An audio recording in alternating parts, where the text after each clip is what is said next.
j'espère effectivement parvenir à vous intéresser à un sujet plus difficilement abordable que l'architecture.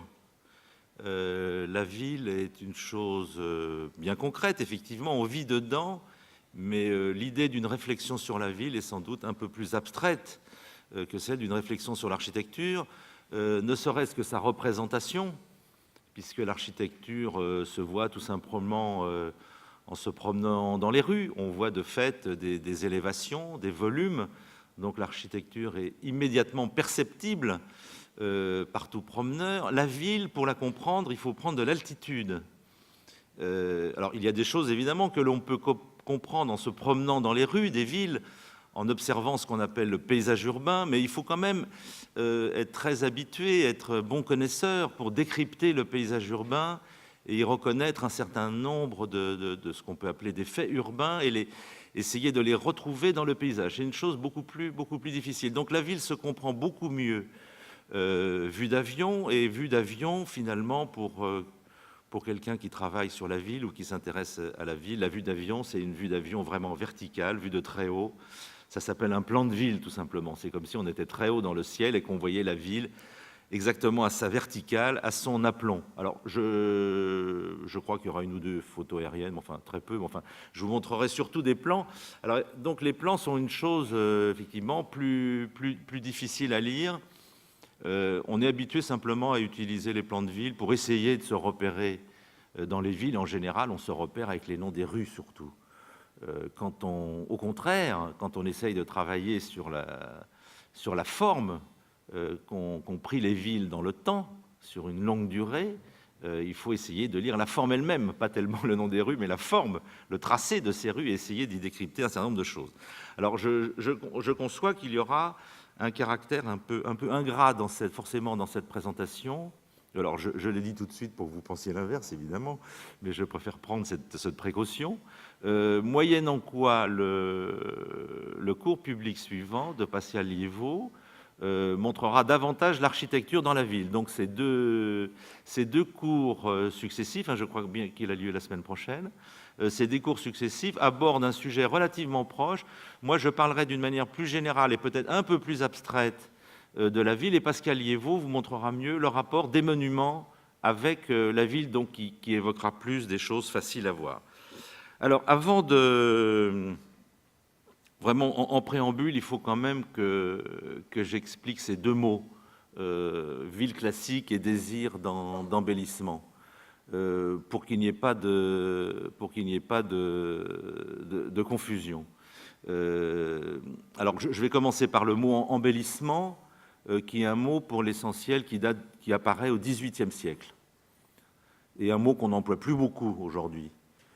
En fait, ce que veut dire embellissement au XVIIIe siècle, c'est pas simplement embellir la ville, comme on pourrait le croire. C'est pas simplement la décorer. C'est pas la rendre plus belle, je dirais que c'est surtout la rendre plus spacieuse, plus confortable, plus agréable.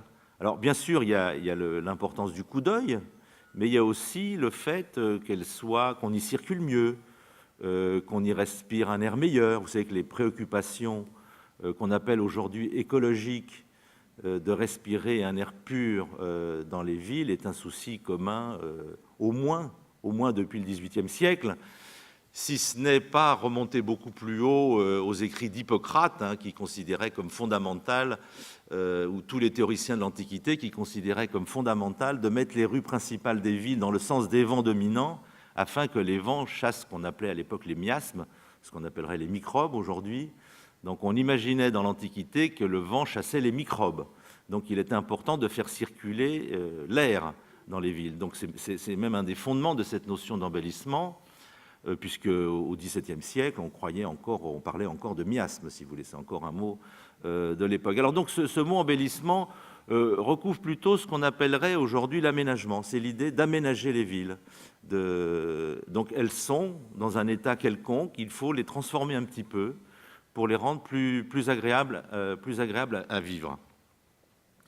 Alors, la ville classique, c'est un peu plus facile à définir en termes, disons, strictement chronologiques et étroits.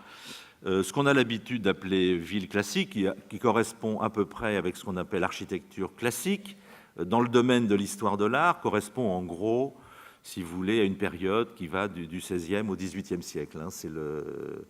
C'est l'usage le plus courant. A été publié après-guerre un grand ouvrage de Louis Hautecoeur qui est l'histoire de l'architecture classique en France, et il va effectivement de l'extrême fin du XVe siècle, du début du XVIe siècle. Alors lui va même, si vous voulez, pour l'architecture, jusqu'à la fin du XIXe siècle. Je pense que pour la ville, je reviendrai sur ce thème, il serait plus exact pour la ville de s'arrêter plutôt vers le milieu du XIXe siècle.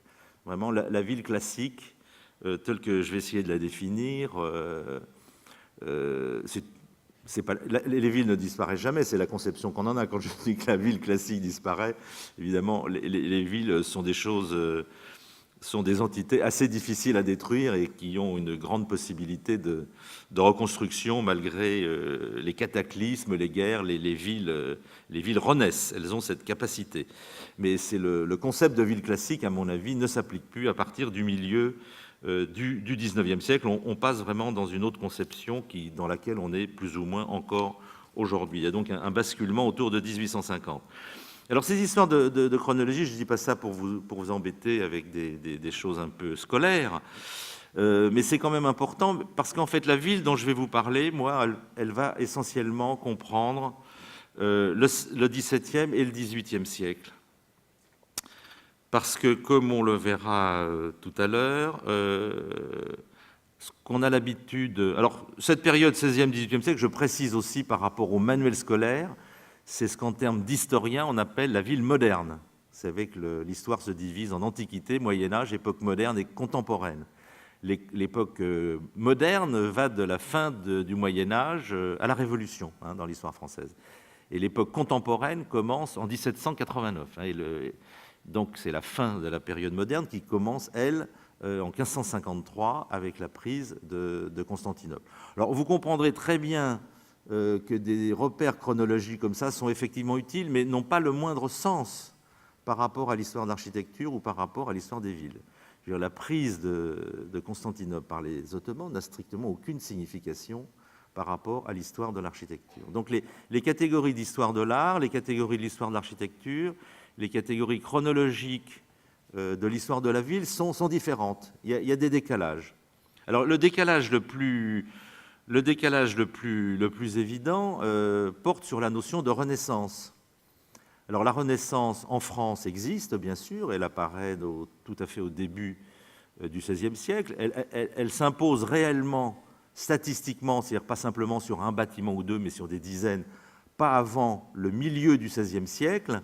Donc, disons qu'elle a entre 50 ans et 75 ans de retard par rapport à l'Italie, déjà. Donc, la Renaissance en Italie et la Renaissance en France ne couvrent pas les mêmes périodes. Si on veut appliquer la notion de Renaissance à la ville française, on peut dire qu'elle n'existe pas, elle, tout court.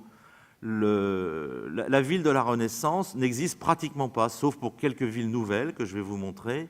Mais dans le gros, si on veut tenir un discours un peu statistique, pas simplement prendre des exceptions, mais parler de la ville ordinaire française, on peut dire que peut-être un Français sur 100 000 habite dans quelque chose qui urbainement pourrait être de la Renaissance. Donc ça n'existe pas, ça n'a pas de signification. Quand je dis 1 sur 100 000, c'est peut-être non à peu près. Oui, c'est dans ces eaux-là. J'ai jamais fait le calcul.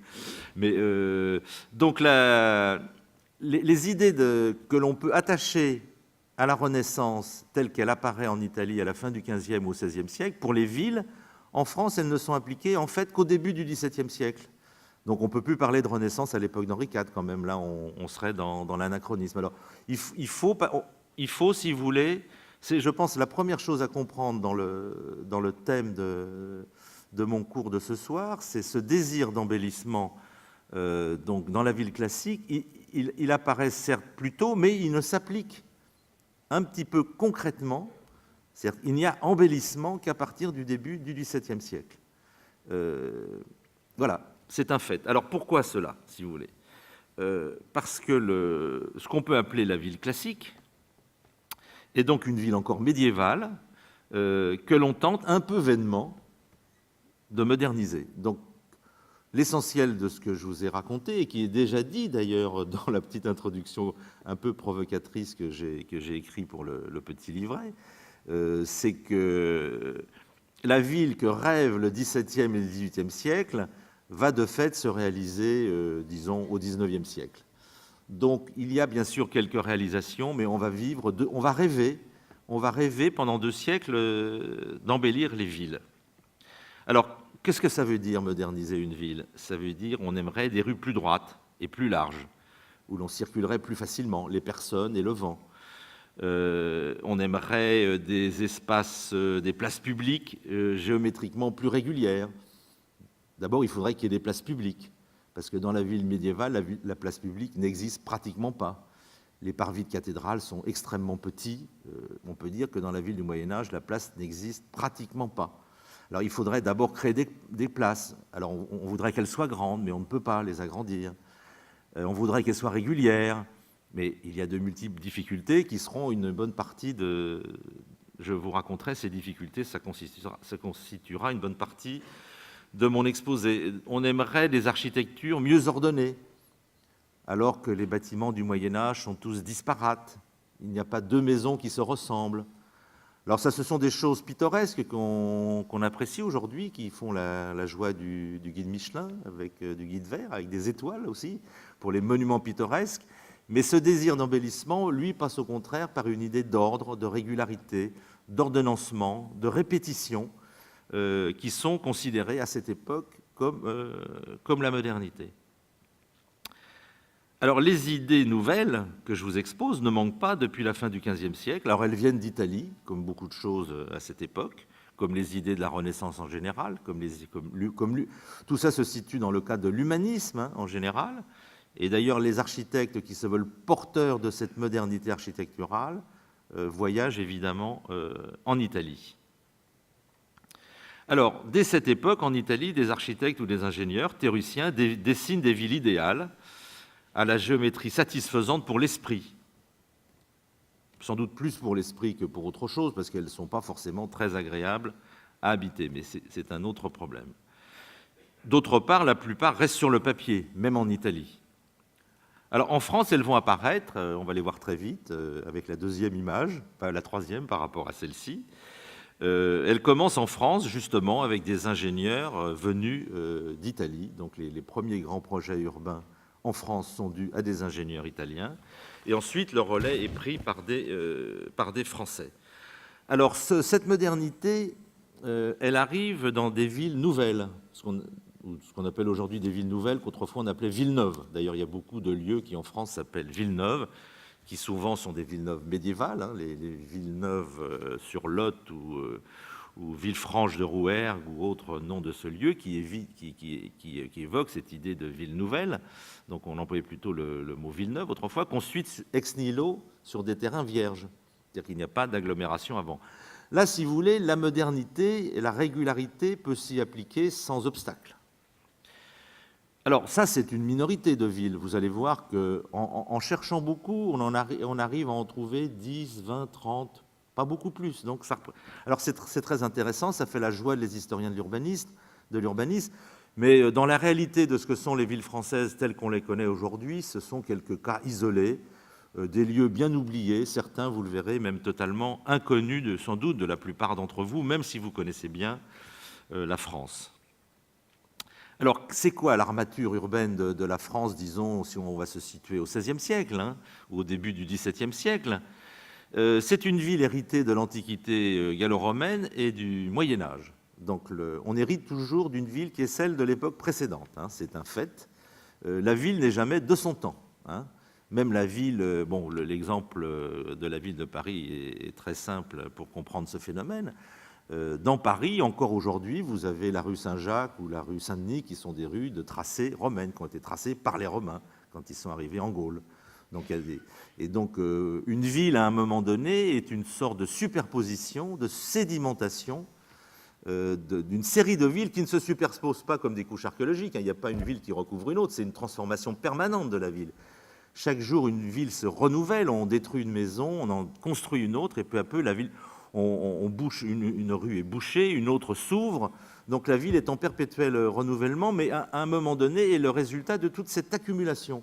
C'est pour ça qu'on parle de sédimentation, même si l'image géologique n'est pas tout à fait exacte, puisqu'il n'y a pas de couche au sens propre du terme, comme dans une stratigraphie archéologique. Alors c'est donc une ville qui est faite d'une sorte d'imbrication de tous les événements historiques depuis qu'elle existe. Alors c'est une ville, évidemment, j'en montrerai un exemple un peu plus tard. C'est une ville très compliquée, très enchevêtrée, on a beaucoup de mal à circuler dedans, on aurait beaucoup de mal à s'y repérer, et aujourd'hui, l'historien de l'urbanisme a beaucoup de difficultés à la comprendre, à l'interpréter, parce que tous ces événements de l'Antiquité et du Moyen-Âge qui se sont passés dans les villes n'ont pas laissé de traces écrites. Il n'y a rien pour en parler. Des textes qui parlent d'opérations urbaines n'apparaissent en général pas avant le XVIIe ou le XVIIIe siècle, donc on ne sait rien par les textes. Le seul moyen de connaître et de comprendre ces villes, c'est d'en regarder le plan, ce qui est une chose très difficile. Alors, pour les gens de l'époque, si vous voulez, la ville ancienne est une sorte de capharnaüm incompréhensible qu'ils rêvent donc de moderniser. Alors, moderniser, ça voudrait dire quoi?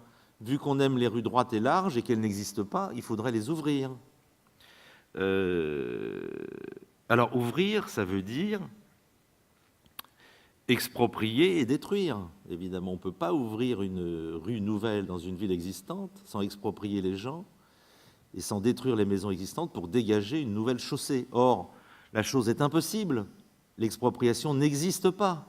L'expropriation apparaît en France en 1841. L'expropriation pour cause d'utilité publique n'existe pas. Donc, il y a bien sûr de temps en temps des opérations, mais qui se font par une sorte d'abus de pouvoir, du pouvoir royal. Et c'est un phénomène qui n'est pas nouveau. Même l'empereur Auguste à Rome, si vous voulait évidemment un forum portant son nom, ayant une forme bien régulière, avec des angles droits. Il y a un pan coupé, en fait, parce qu'il n'a pas pu, le droit d'expropriation n'existait pas non plus, alors il pouvait user de son autorité, évidemment, mais il n'a pas voulu exproprier un sénateur influent, parce que, évidemment, ça l'aurait mis en difficulté devant son propre Sénat. Donc il y a un pan coupé dans ce forum magnifique, le forum d'Auguste, donc à Rome. Il y a un pan coupé extravagant qu'on ne peut comprendre que si l'on sait qu'Auguste lui-même ne pouvait pas exproprier. Alors non seulement exproprier, ce qui n'est pas possible légalement, ce qui coûte cher. Qui va payer? C'est très gentil de détruire, mais qui va payer? Qui va dédommager? Qui va reconstruire? Qui va faire la chaussée? Donc on ne sait pas faire. Il faudra, à quelques exceptions près, dont je vous montrerai quelques exemples d'une autre nature. Dans toutes les règles, il y a évidemment des exceptions. Alors la seule possibilité de pouvoir ouvrir des rues nouvelles et de moderniser la ville avec des tracés de rues plus réguliers, des rues qui se coupent à angle droit, des rues larges, qu'on appelle une belle rue. C'est ce que Descartes, dans le discours de la méthode, appelle les belles rues, des rues rationnelles d'une certaine manière. Il n'y a que les incendies qui peuvent les offrir, qui peuvent offrir l'occasion de la reconstruction. Et dans la ville ancienne, l'incendie est une véritable bénédiction pour les modernisateurs. Alors, avant de passer à un exposé que j'ai construit chronologiquement, plutôt que thématiquement, de manière à ce que vous suiviez un fil, et à mon avis, j'ai toujours pensé, dans la mesure où j'enseigne depuis plus de 35 ans, que le fil chronologique était toujours le meilleur pour ne pas se perdre dans l'histoire. C'est un peu bête, mais c'est efficace. Alors, moyennant quoi, j'ai encore 2-3 petites choses à vous dire. Il y a en fait 2 cas bien différents dans l'histoire de la ville à l'époque classique. Il y a le cas des petites villes et le cas des grandes villes. Alors, c'est quoi les petites villes? Les petites villes, ce sont les villes féodales qui ont été fondées au début du Moyen-Âge et où une petite ville, donc un bourg, s'installe autour d'un château fort. Alors, il y en a comme ça des milliers en France. Alors, certaines finissent par grossir de ces villes, si vous voulez, et devenir des villes plus ou moins importantes, mais toujours en termes statistiques, c'est ce qui constitue le réseau des petites villes en France. Alors, ces petites villes en France, à l'époque classique, le problème est simple, elles ne changent pas, pour l'essentiel. Quelques petits bricolages. Il y a des endroits où on oblige les gens, quand ils font des travaux à leur maison, de construire une façade plus moderne, mais toujours on ne change pas le tracé de la rue, on n'élargit pas les rues. La notion d'élargissement des rues n'apparaît qu'en 1807, il y a une loi d'alignement des rues. Donc on ne peut pas élargir les rues, sauf autorité, mais bon, ça ne marche pas toujours. Par contre, on peut imposer aux gens, quand ils réparent la façade de leur maison, on peut leur imposer de dessiner, de faire construire une façade moderne, d'effacer ces façades médiévales avec des percements irréguliers, des grands, des petits, ils ne sont pas alignés à la verticale, ils ne sont pas alignés à l'horizontale, c'est le désordre le plus total. Alors ça, on a des régions, le nord de la France s'est particulièrement distingué dans ses lois au XVIIIe siècle sur la régulation des façades. Mais le plan des villes ne change pas, il y a relativement peu d'extensions, quelques faubourgs de la fin du Moyen-Âge qui se prolongent au XVIIe, au XVIIIe siècle.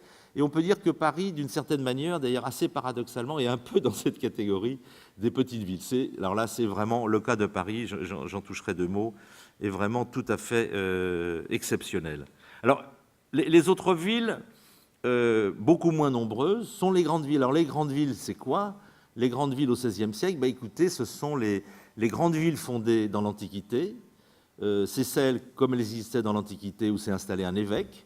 Donc ce sont les sièges d'évêchés. Et ce sont devenus l'armature, le réseau de l'essentiel des villes françaises. Aujourd'hui, ça fait des chefs-lieux de département, en général. Ce sont donc tout ce réseau de grandes villes. En France, il y en a combien, comme ça 200, 300 peut-être. Au sens, si on compte celles qui sont d'origine romaine, ça en fait à peu près une centaine. Donc c'est quand même un réseau beaucoup plus restreint. Alors ce réseau des grandes villes, lui, évidemment, ces villes vont se transformer parce qu'il y a un réel dynamisme économique.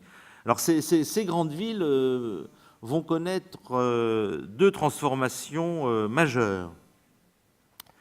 Je vais commencer par la plus anecdotique, mais qui est importante quand même, c'est que très souvent dans ces grandes villes, à partir du XVIIIe siècle, et le phénomène va se prolonger au XIXe siècle, on va détruire les murailles qui ne servent plus et on va les transformer par des promenades. Par des grandes promenades, il y en a comme ça absolument dans toutes les chefs-lieux de province. Je citerai trois exemples, c'est les allées Tourny à Bordeaux, la promenade Blessac à Poitiers, qui sont souvent des noms d'intendants de province, ou les grandes promenades qui servent de périphérique XVIIIe siècle déjà, à Limoges par exemple, sous l'intendance de Turgot. Alors ces promenades sont importantes pour l'hygiène parce que je l'ai déjà évoqué, les gens du XVIIIe siècle pensent qu'on respire mal dans leur ville et que de se promener dans des promenades plantées à la périphérie des villes est vraiment excellent pour la santé. On trouve même ce discours dans des villes absolument minuscules, ce sentiment que sortir de la ville déjà permet de respirer un air meilleur. Vous voyez que les préoccupations écologiques ne datent pas d'aujourd'hui. Autre différence avec ces grandes villes, c'est que leur dynamisme économique fait qu'elles vont s'étendre beaucoup par des quartiers nouveaux. Alors évidemment, quand on va fonder des quartiers nouveaux, là, on va pouvoir faire des rues plus droites, plus larges, parce qu'il n'y a pas cette résistance de la vieille ville. Ce qui résiste à l'embellissement, c'est la ville ancienne. Alors ces résistants, au fur et à mesure, je présenterai des exemples. Mais il y a une résistance fondamentale qui est une société d'ancien régime qui n'aime pas le changement, si vous voulez, par principe. C'est-à-dire chacun a ses intérêts, ses privilèges, évidemment, la noblesse, le clergé, mais même les commerçants, les bourgeois. Vous verrez tout à l'heure que dans un projet de percement, les commerçants vont protester parce qu'on va toucher à la rue la plus commerçante et donc il va falloir déplacer les commerces et les commerçants n'aiment pas bouger. Leur clientèle est dans leur quartier, déplacer un commerce, c'est peut-être lui faire faillite. Donc la société d'Ancien Régime, au XVIIIe siècle notamment, si vous voulez, est représentée par deux forces antagonistes. D'une part, la masse donc des gens, trois ordres compris, si vous voulez, qui résistent, qui ne veut pas de ce changement, et puis des gens éclairés qui sont en première ligne les intendants, ce qu'on appellerait aujourd'hui des préfets de province, hein, des préfets de région. Ce sont des gens qui sont dans les grandes villes, hein, les chefs-lieux, on appelle ça les chefs-lieux de généralité, donc c'est les chefs-lieux de province, hein, des grandes provinces, qui sont des gens cultivés, éclairés, et qui porte les idées qui viennent d'un certain nombre de théoriciens, qui peuvent être des architectes, des ingénieurs, mais aussi des philosophes, comme nous allons le voir. Donc ce dont nous allons parler aujourd'hui, ce sont essentiellement des grandes villes, avec cette petite exception de Paris. Le cas de Paris est un peu particulier, c'est quand même une grande ville. C'est une ville qui a un certain dynamisme économique, sans doute moins que Bordeaux, Nantes ou Lyon. Le cas de Bordeaux et de Nantes est très simple à expliquer, si vous voulez, même si c'est un peu désagréable de le dire. La fortune d'un pays, c'est son commerce extérieur. Le commerce extérieur de la France, pour presque la moitié de son montant, c'est ce qu'on appelle le commerce triangulaire. Hein. Donc on va chercher des esclaves en Afrique, on les amène aux Antilles à Saint-Domingue, on les dépose, ils vont travailler dans les plantations de sucre, on charge du sucre dans les bateaux, on ramène le sucre à Bordeaux et à Nantes, et les armateurs planteurs font fortune, donc financent des grands quartiers neufs, financent des beaux hôtels particuliers. Donc les plus belles villes du XVIIIe siècle sont sans doute Nantes et Bordeaux, grâce à ce commerce qu'on appelle à l'époque triangulaire, cette évocation géométrique étant évidemment politiquement plus correcte que l'évocation de l'exploitation de l'esclavage. Donc il n'y a pas de... Je le répéterai d'ailleurs, je le répéterai à plusieurs occasions, il n'y a pas d'urbanisme à cette époque-là, en tout cas je ne porterai pas de jugement sur aujourd'hui, mais il n'y a pas d'urbanisme sans désir de gagner, sans avoir de l'argent à dépenser, sans le désir d'en gagner encore plus. Le moteur principal de l'urbanisme, jusqu'en 1850 en tout cas, de manière très certaine, c'est la spéculation foncière, c'est le moteur de l'urbanisme. Ce n'est pas la peine de porter des jugements moraux rétrospectifs, enfin on peut toujours le faire, mais ça ne change rien au fait. Le fait est celui-là, c'est pourquoi on urbanise de nouveaux quartiers, parce qu'un terrain bâti coûte plus cher qu'un terrain non bâti. C'est la règle d'or de l'urbanisme, et encouragée par l'État, bien évidemment, puisque dans la mesure où la spéculation est le moteur de l'urbanisme est privé, et dans la mesure où l'urbanisme est privé, il ne coûte rien à l'État, évidemment. Donc d'ailleurs, l'État n'a pas de budget pour ça. Les États d'Ancien Régime n'ont de budget que pour la guerre, finalement. Donc les finances servent essentiellement, on lève des impôts pour faire la guerre. Il n'y a pas d'argent pour faire de l'urbanisme, éventuellement pour faire des routes, mais c'est à peu près tout. Donc tous ces grands accroissements de villes au XVIIe et XVIIIe siècle se font avec des financiers, des entrepreneurs, donc ce qu'on appelle à l'époque des spéculateurs. Et il faut savoir que jusqu'en 1850, le mot spéculateur est un compliment. Le spéculateur est la personne suffisamment intelligente pour trouver des terrains qui ne valent rien, qu'il achète pour pas cher et qui revend très cher quelques années plus tard. Donc c'est un signe d'intelligence, donc c'est un compliment. Évidemment, ce n'est plus le cas en général depuis. Je n'ai pas le temps d'expliquer ce phénomène. Donc nous allons maintenant rentrer dans la partie, après ce long préambule de presque une demi-heure. Enfin bon, je pense que c'est utile. Il est difficile de parler d'une tranche historique des villes sans comprendre à peu près comment fonctionnent les villes. Quelle est cette... c'est pas un objet, c'est une sorte de machine, si vous voulez. Comment elle bouge, comment elle se meut, cette mécanique. Donc la ville ne vit que sur la longue durée. La ville classique dont je vous parle, elle est omniprésente encore dans certains quartiers de Paris, place Vendôme, place des Vosges, place de la Concorde. Donc elle est encore là, cette ville classique, elle n'est pas morte. Beaucoup de choses se sont passées, donc il faut comprendre cette et c'est pas pour paraphraser, pour faire chic Fernand Braudel, mais vraiment la notion de longue durée s'applique on ne peut mieux à la ville. Alors, maintenant, on va rentrer dans des choses assez triviales et modestes et un peu mesquines. Alors, qu'est-ce qui se passe à Paris au XVIe siècle? Du point de vue urbain, j'entends bien, je ne parlerai pas du Louvre et de l'architecture de la Renaissance au Louvre, ou dans quelques hôtels particuliers. Alors, qu'est-ce qui se passe? Il se passe que l'on va construire un pont, pont Notre-Dame, parce qu'il passe devant Notre-Dame, et que ce pont... par certains aspects est encore traditionnel, puisqu'il y a des maisons dessus. Le premier pont sans maison dessus sera le pont Neuf, un siècle plus tard. Et on finira par démolir les ponts, les maisons qui sont sur les ponts, essentiellement au XVIIIe siècle, au début du XIXe siècle. Tous les ponts de Paris, pratiquement, à part le pont Neuf, étaient bâtis. La modernité dans ce pont, C'est pas le style des maisons parce qu'elles sont médiévales encore. Je sais pas si voilà, regardez ces petits frontons bien pointus de fermettes gothiques. Ce qui est moderne, c'est la répétition, c'est l'ordre, l'ordonnance. Elles sont toutes pareilles. C'est la modernité. Et cette modernité, elle n'est pas apportée par n'importe qui, puisque le roi de France fait venir Fra Giocondo, qui est un personnage extrêmement célèbre, puisque c'est le premier auteur d'une traduction de Vitruve illustrée. C'est que pour toute la période classique, Vitruve était absolument un dieu. Donc Vitruve est un architecte de l'époque d'Auguste qui a écrit un manuel d'architecture, et c'est le seul texte théorique pratiquement complet qui existe sur l'Antiquité. Donc la Renaissance, c'est la renaissance de l'architecture antique, de la culture antique. Donc le seul traité qui existe, celui de Vitruve, évidemment un livre culte, hein, on appellerait ça aujourd'hui. Donc Fra Giocondo, donc cet Italien, a une très très bonne renommée, et c'est à lui qu'on demande de venir dessiner les maisons de ce Pont-Neuf dans un style qui est encore gothique, mais dont la conception, l'ordonnance, hein, quand il y a un ordre répétitif dans les maisons, on appelle ça une ordonnance ou un ordonnancement. On appelle ça l'architecture ordonnancée en termes d'architecte. Alors, il y a une autre petite opération, mais on n'en a pas d'image, je ne peux pas vous la montrer. C'est on va détruire une porte du Moyen-Âge sur l'enceinte de Philippe Auguste qui rétrécissait un peu trop la rue Saint-Denis, qui était la rue principale de Paris. C'est-à-dire, si vous voulez imaginer ce qu'est une grande rue à la fin du Moyen-Âge à Paris, vous allez rue Saint-Denis, sans tenir compte des élargissements du 19e siècle, vous le prenez dans les endroits où elle est le plus étroite, et c'est la rue la plus large de Paris, la plus longue, la plus droite, donc c'est quand même pas terrible.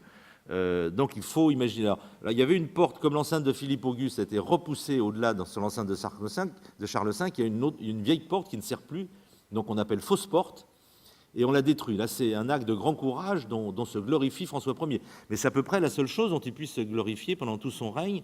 Donc ce pont Notre-Dame et la destruction de la fausse porte Saint-Denis. Alors la modernité, comme je vous l'ai dit, elle arrive dans les villes nouvelles. Dans les villes neuves. Alors ces villes neuves, elles sont de plusieurs sortes, mais essentiellement ce sont des villes militaires qui sont aux frontières. Alors frontières terrestres ou frontières maritimes. Alors je ne pouvais pas toutes les montrer, vous comprenez bien qu'en 2 heures j'ai sélectionné, je crois, 66 ou 67 diapos, je ne pouvais pas en montrer 100 ou 200 raisonnablement.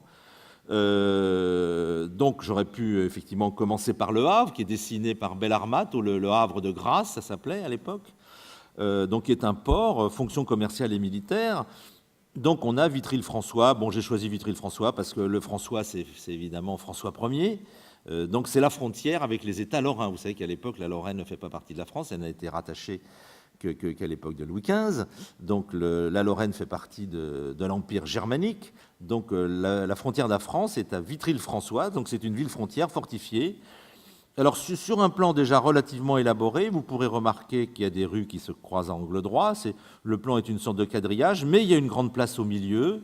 Les rues principales arrivent au milieu de la place principale. Il y a donc une construction géométrique relativement savante. Alors, cette catégorie est représentée par une petite dizaine de villes en France. Il y a Villefranche-sur-Meuse. Alors, j'ai pris un autre exemple dans une autre région, qui est Brouage, avec un plan assez similaire, un peu moins régulier, avec une place, avec une église au milieu. Alors, j'ai écrit dans le PowerPoint le montage, les dates, ça m'évitera de les donner, on gagne du temps.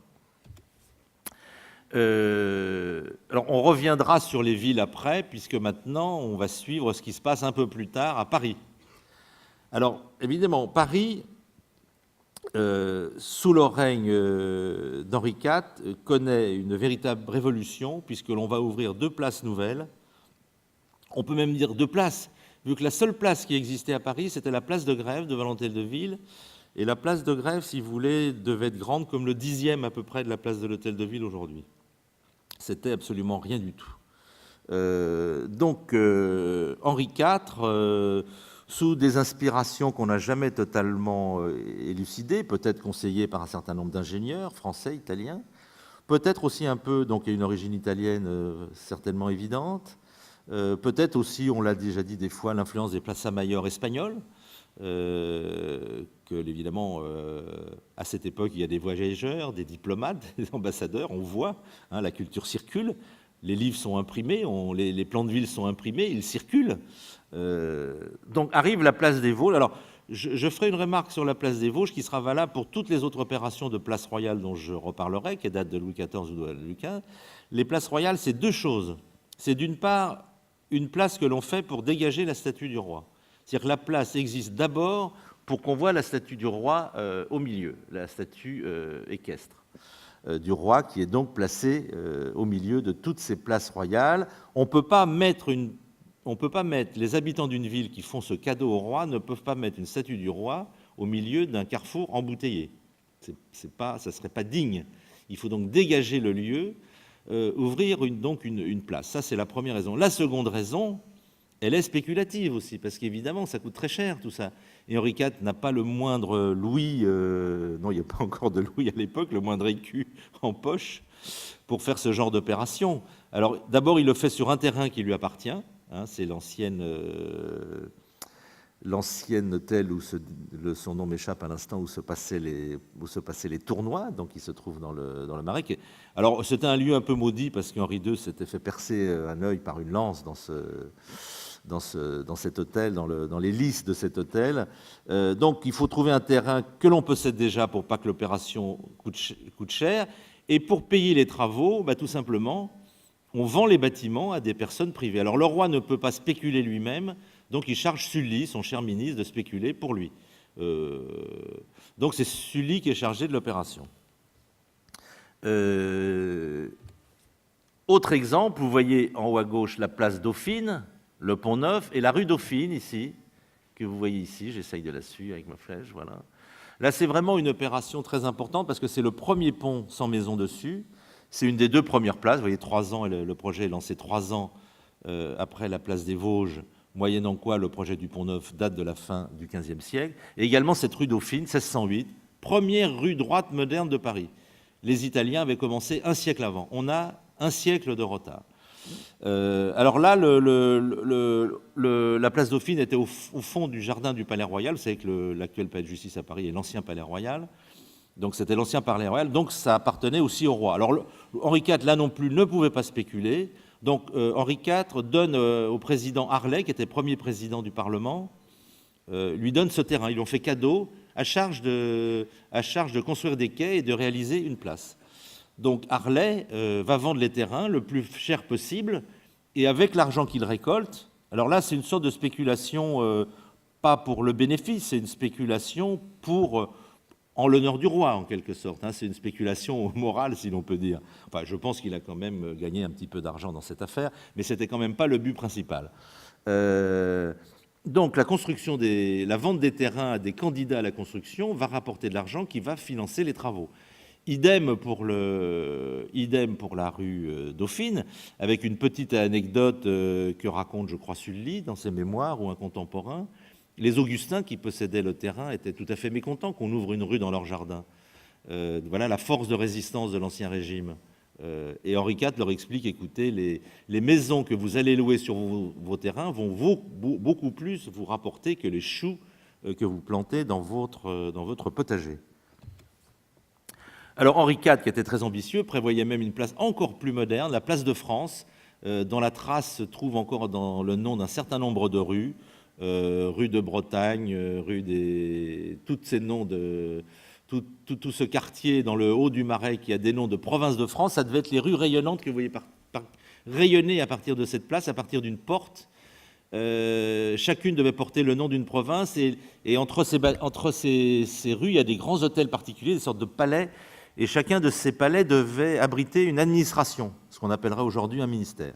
Donc c'était une sorte de centre administratif de Paris que Henri IV voulait créer. Alors là, c'était beaucoup plus difficile, et le projet ne s'est pas fait parce qu'Henri IV, le pouvoir royal, n'était pas propriétaire des terrains, donc il n'a jamais pu rassembler l'argent. On vit des périodes mouvementées à l'époque, il y a toujours des guerres, donc évidemment la priorité est donnée aux guerres avant les travaux d'utilité publique. Moyennant quoi, je fais quand même un petit retour en arrière, une petite exception.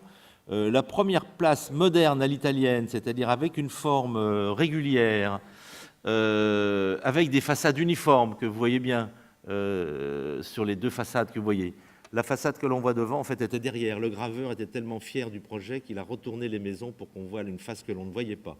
Parce que cette rue existe encore, à Nancy, elle n'est pas du tout comme ça. Donc le graveur a triché, en quelque sorte. Donc c'est 1567, et c'est un Italien qui a fait ça pour les ducs de Lorraine, donc d'Abergamo, cet ingénieur italien. Donc la place de la Carrière à Nancy, c'est première place de la Renaissance, entre guillemets, en France. Nancy, donc, qui est une des plus anciennes aussi, après la vague des fondations de François Ier, des villes neuves. Alors là, c'est pas totalement une ville neuve, parce qu'il y a une vieille ville, qui est la ville médiévale de Nancy, que vous voyez à gauche, moyennant quoi l'appellation est restée encore, je crois, à Nancy aujourd'hui. Il y a la vieille ville et la ville neuve. Donc la ville neuve, c'est celle qui est dessinée par des Italiens, là aussi, Stabilo, un certain nombre d'ingénieurs italiens dont on retrouve les noms, qui ont dessiné cette ville quadrillée avec une place centrale, donc qui représente assez bien, enfin qui est une sorte de représentation française de la modernité italienne. Alors là, on a un plan, je vous montre le plan théorique parce que la réalité n'est pas bien extraordinaire. C'est Henrichemont, en Sologne, qui existe. Si les gens qui connaissent la Sologne connaissent Henrichemont. Alors là, on est dans une catégorie de ville un peu particulière, qui est une ville fondée par Sully. Il lui donne le nom d'Henri parce qu'il aime bien son roi. Et pourquoi Sully fonde cette ville? C'est qu'il sent bien que l'édit de Nantes est une chose fragile. D'ailleurs, Louis XIV lui donnera raison en révoquant l'édit de Nantes. Et donc, il crée une principauté réservée aux protestants au cas où les choses tourneraient mal, qui serait un refuge pour les protestants. Bon, il faut savoir que sous l'Ancien Régime, il y a en France des enclaves. D'ailleurs, il y a encore des enclaves en France, puisqu'il y a encore Monaco. Mais il y avait de très nombreuses enclaves en France, on en verra d'autres tout à l'heure, il y a encore Monaco et Andorre, mais il y avait de très nombreuses enclaves, donc la principauté d'Henrichemont n'était pas en France, elle faisait 5 km de côté, elle était entourée par la France, mais ce n'était pas la France. Donc c'était une possession de Sully. Alors là, on voit en même temps ce problème un peu spécifique. Alors il y a quelques villes comme ça en Allemagne, des villes protestantes, des villes pour les protestants et des villes pour les catholiques en Allemagne, selon la région dans laquelle on est. Ce qui est intéressant également dans ce plan, c'est que là, il y a une sophistication beaucoup plus grande. Ce qu'on va voir aussi évoluer, c'est l'art, si vous voulez, de l'ingénieur ou de l'architecte. Là, c'est un architecte, pense-t-on, qui donc dessine un plan extrêmement sophistiqué. C'est-à-dire, dans cette pauvre petite ville d'Henrichemont, il n'y a pas moins de 5 places, sans compter les petites places triangulaires qui sont aux portes, ce qui ferait 9 places. Pour une toute petite ville qui doit avoir 500 habitants, je pense, aujourd'hui. Alors, ce plan a été tracé, moyennant quoi, si vous allez en Richemont, vous verrez toutes les places, toutes les rues y sont. Ce qui manque, c'est les maisons, tout simplement. Il y en a très très peu, seulement autour de la Grande Place. Mais évidemment, c'est un moment intéressant pour les spécialistes dans l'histoire de l'urbanisme. Dans l'histoire de la population française, c'est évidemment un fait tout à fait insignifiant. Charleville, alors qui est une autre enclave, mais là, c'est un duc de Mantoue, Gonzague de Mantoue, donc un prince italien qui possédait le duché de Nevers aussi et qui possède donc cette principauté de Charleville. Là, c'est une ville plutôt de commerce qui est sur la Meuse, si je me trompe, si je peux commettre une erreur. Voilà, c'est bien la Meuse. Donc, qui est un lieu de commerce. Donc, c'est une ville franche où les gens peuvent venir commercer entre la France et les Flandres. Alors, c'est un plan également assez sophistiqué, celui-là. Il est à peu près contemporain d'Henrichemont. Là aussi, il y a une place principale au centre, c'est la place Ducale qui existe toujours. D'ailleurs, il reste beaucoup de choses de Charleville. Et puis 4 places dans les angles, dont une place d'ailleurs, vous voyez en haut à droite, je vais essayer de vous la montrer. Voilà, cette place-là, petite sophistication supplémentaire, elle est décalée vers la rivière, c'est dans un méandre de la Meuse. Elle est décalée vers la rivière pour être une sorte de place de commerce où on décharge les bateaux. Vous voyez, donc, dès le début du XVIIe siècle, il y a un certain savoir-faire urbain, si vous voulez. Et on peut même penser que quelquefois, des villes qui ont été dessinées au XIXe siècle sont dessinées avec beaucoup moins de sophistication qu'Henrichemont ou Charleville. Ce qui me fait émettre vous rappeler cette petite pensée qui est valable en tout ce qui concerne l'histoire de l'art, le progrès en art n'est jamais linéaire. Il ne faut pas imaginer qu'on part d'un art primitif pour aller d'un art moderne. N'importe quel objet de l'art primitif peut être esthétiquement beaucoup plus sophistiqué que n'importe quel objet dit d'art moderne. Il n'y a pas de progrès en art. Et là, on en a l'exemple, si vous voulez, avec ces plans de ville d'Henrichemont et de Charleville. Le plan de Richelieu, qui est relativement sophistiqué, lui aussi, avec 2 places, qui est un peu mystérieux, parce qu'il y a une place qui est celle de gauche sur laquelle donne une église et un marché, puis l'autre place qui ne sert pas à grand-chose. Alors là, qui est d'un type tout à fait intéressant, parce qu'on rentre dans une petite catégorie sur laquelle on va passer une minute ou deux, qui est la catégorie des villes princières. C'est-à-dire que Richelieu a le sentiment qu'il ne suffit pas de se construire un château pour que l'affaire ait un certain poids, il faut qu'il y ait une ville à côté. Donc Richelieu se fait construire un château et une petite ville à côté. Le château a été détruit après la Révolution, mais la ville existe encore. Donc c'est cette ville de Richelieu que vous voyez ici en photographie aérienne, donc qui existe bien encore. Pas très habitée. Et il faut le dire que c'était une ville qui n'avait aucun intérêt, ni démographique, ni économique. C'était pour faire plaisir à Richelieu. Donc des courtisans ont acheté des terrains pour faire plaisir à Richelieu, ont construit pour faire plaisir à Richelieu, parce que c'est des gens qui avaient évidemment à qui il avait rendu des services. Il attendait donc ce qu'on appelle un système de renvoi d'ascenseur aujourd'hui, en termes trivial. Et ces gens ne sont absolument jamais venus habiter. Ils ont simplement payé pour faire plaisir au cardinal. Et La Fontaine, cette mauvaise langue de La Fontaine qui est passée à Richelieu peu de temps après, dit « Richelieu est une fort belle ville, il n'y manque qu'une seule chose, des habitants ». Alors évidemment, ce coup d'envoi donné par Richelieu de l'association d'un château et d'une ville, le plus bel exemple évidemment qu'on ait en France, est celui de Versailles, avec une mise en scène extraordinaire devant le château. Donc le jardin est à droite. Là, j'ai mis Atlas de Truden parce que c'est un plan du milieu du XVIIIe siècle, hein, mais le projet date des années autour de 1670. C'est un plan tout à fait extraordinaire parce que, d'une part, il y a un caractère vraiment d'embellissement très fort lié à l'art des jardins et dont le modèle à peu près certain pour le nôtre, hein, qui est le jardinier qui dessine la ville, et le Trident de Rome, donc qui est un quartier de Rome qu'on appelle le Trident, il Trident, et qui a urbanisé les quartiers nord de Rome à partir de la place du Peuple. Moyennant quoi, ce quartier, ensuite, l'habitation réelle, la ville réelle de Versailles, c'est en fait Saint-Louis, je ne sais pas si je vais amener ma souris jusqu'à Saint-Louis, voilà, Saint-Louis et Notre-Dame, qui sont 2 quartiers avec un plan quadrillé très simple, avec une petite place carrée au milieu. La vraie ville, c'est ça. C'est-à-dire qu'il y a 2 choses. Il y a les grandes structures de mise en scène, de scénographie, et puis après, la ville ordinaire, qui est même plutôt moins sophistiquée qu'Henrichemont. Alors, il va y avoir une certaine production de villes nouvelles, neuves au XVIIe siècle, qui sont essentiellement des ports ou des villes militaires. Vous voyez, avec un plan beaucoup moins sophistiqué que celui de Charleville ou celui d'Henrichemont. Donc, je ne leur dirai pas à chaque fois, ça se voit, c'est vraiment... Clerville est un ingénieur, enfin, je n'ai rien contre les ingénieurs, mais en termes de métier, on appelle ça un plan d'ingénieur, quand même. C'est pas péjoratif, parce que je ne sais pas si on le verra, je me souviens plus si j'ai mis ce genre d'image, mais les ingénieurs de la seconde moitié du XVIIIe siècle étaient, eux, de ce point de vue-là, vraiment à la hauteur. Alors il faut dire que les ingénieurs ne sont pas formés pour dessiner des villes, c'est-à-dire qu'on demande aux ingénieurs de faire un travail pour lequel ils ne sont pas formés, si vous voulez.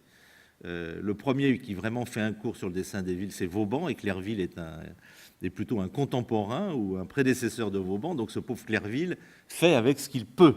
Alors voilà ce que fait Vauban, lui, Neubrisac, là qui est vraiment le modèle pour tout le savoir sur les villes de l'ingénieur, je dirais jusqu'au milieu du XIXe siècle, le savoir des ingénieurs du génie pour dessiner des plans de ville, c'est Neubrisac, c'est vraiment la ville modèle avec sa grande place d'armes, alors sans parler évidemment des fortifications qui ici ne nous concernent pas de manière prioritaire.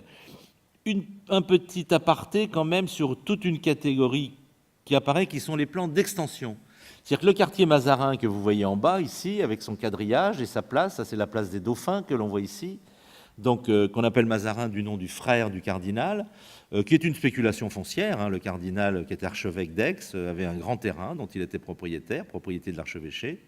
il le vend à des spéculateurs, il fait dessiner un plan par l'architecte Jean Lombard, et ça lui rapporte une somme bien rondelette de vente de terrain. C'est de la rentabilisation de propriété foncière, on peut appeler ça. C'est pas vraiment de la spéculation parce qu'il possédait déjà le terrain avant.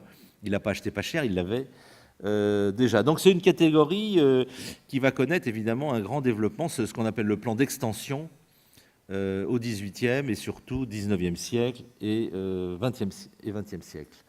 Un autre petit cas de ce genre, plus tardif, que je mets parce qu'il n'est pas bien connu, c'est un quartier d'Arras qui se situe entre la vieille ville et les citadelles, dessiné par un architecte, Beffara, qui est une opération, là aussi, de rentabilisation d'un certain nombre de propriétaires fonciers qui montent cette opération, font dessiner un plan par un architecte et le revendent. Donc vraiment, tous les quartiers nouveaux qui apparaissent dans les villes sont des lotissements, si vous voulez. Alors, j'ai évoqué tout à l'heure les incendies. Donc, la ville ancienne, si vous voulez, héritée du Moyen-Âge, elle bouge très peu. Alors, l'incendie est, comme je le disais, un moment difficile à passer, mais on ne peut pas nier que la chose réjouit les techniciens, en tout cas. Donc, voilà l'incendie de Rennes, en 1720. Beaucoup de morts, quand même, hein. Et puis voilà, Roblin et Gabriel, un ingénieur et un architecte, redessinent un plan, profitent, si vous voulez, de la zone incendiée. Je cherche ma souris, voilà la zone incendiée qui est ici. Et ils reconstruisent un plan parfaitement régulier avec 2 places, une place royale, une place pour le palais de justice. L'incendie est l'occasion, absolument, c'est l'incendie régénérateur, hein, c'est un mot qu'a employé Emmanuel Leroy-Ladurie dans son Histoire de la France urbaine. Et voilà donc ce que l'on peut faire après l'incendie. Un nouveau palais de justice tout neuf, une grande place, comme on n'en avait pas, évidemment, dans la ville médiévale. Alors heureusement, entre guillemets, hein, je ne suis pas cynique, hein, mais heureusement, il y a eu quand même beaucoup d'incendies. L'incendie de Châteaudun a permis de reconstruire une ville avec un plan très régulier. L'incendie de Saint-Dizier, il y en a beaucoup dans l'Est, parce qu'il y a beaucoup de maisons en bois dans l'Est. Il y en a à Pontarlier, à Saint-Dié, à Sainte-Menehould, j'en oublie.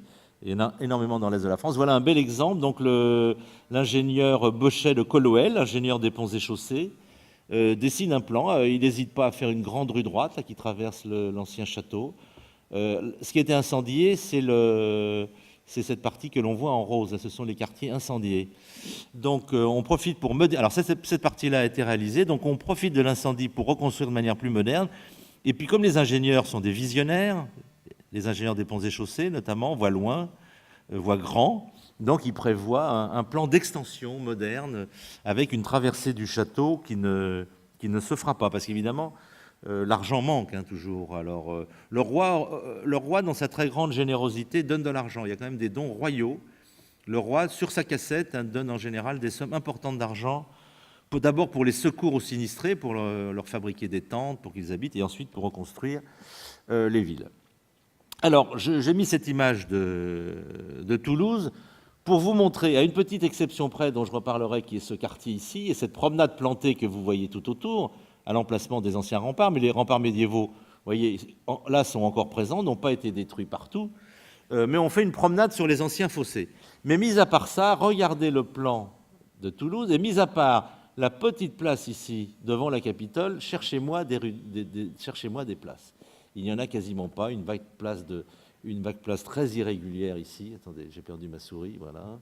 Ici, il y a quelques vagues places qui sont en fait des espaces résiduels de la circulation publique médiévale. Vous voyez cet énorme fouillis qu'est la ville médiévale. Alors, cette ville médiévale, les gens l'ont supportée, l'ont faite et l'ont supportée. Et en gros, je dirais, jusqu'en 1750, les gens la supportent assez bien. Et puis, à partir de 1750, alors je donne cette date parce qu'il faut bien donner une date. Alors, même Paris, vous voyez, même Paris, à la même époque, Paris, finalement, si j'exclus la place des Vosges, la place Dauphine, la place des Victoires et la place Vendôme, attendez que je la trouve, elle est un peu plus loin, et la place de la Concorde, ça en fait 4 ou 5. Ce sont les seules places dans Paris. La place de Grève, vous la voyez à peine. la place de Grève, c'est ce petit truc rikiki ici, si vous voulez. Là, c'est Saint-Gervais-Saint-Protais, l'hôtel de ville est là. Je veux dire qu'il n'y a pas de place dans Paris en 1763. Donc Paris, que les gens ont supporté plus ou moins bien, devient insupportable.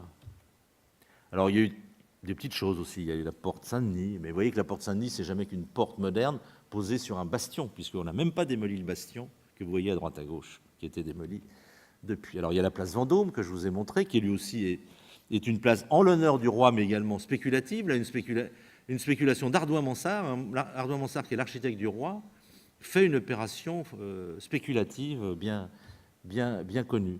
Alors on peut voir aussi comme ça la place de la Concorde. Je vois que le temps passe et je vais un petit peu accélérer en vous montrant en quelques images la formation de la place de la Concorde. Bon, j'ai choisi la place de la Concorde parce qu'il y a quelques années, j'ai fait une étude dessus et que j'ai eu les moyens de faire redessiner des petits plans qui montrent bien, vous voyez les dates en bas, qui montrent bien l'évolution de la chose, le projet de Gabriel, l'état après, le projet, la réalisation du projet, l'évolution, on plante de la verdure, parce qu'on aime bien la verdure, on plante de la verdure. Voilà, donc l'aspect qu'a la place Louis XV à la fin du XVIIIe siècle, un très bel espace planté avec le cours d'Arène, les Champs-Élysées, on adore les promenades.